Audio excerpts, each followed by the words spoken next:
মাঝে মাঝে পাকনামো করতে গিয়ে যে ভাই এরকম লেভেলে মাইটটা খাইতে হয় ভাই কিছু বলার নাই। তো দেখো আমার সামনে একটা এনিমি, তারপরে আমি পাকনামো করে এখানে হিট লিস্ট মারি।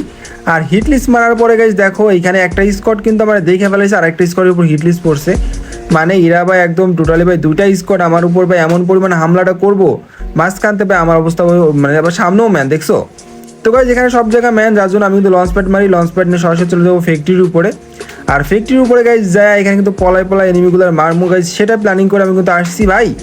দেখো লঞ্চ প্যাডে থাকতে আমারই কিন্তু ড্যামেজ দিছে ভাই, এরা কি পরিমাণ কাতারনাক ভাই দেখছো, আবার লঞ্চ প্যাডে পিছন পিছন চলে না আসে।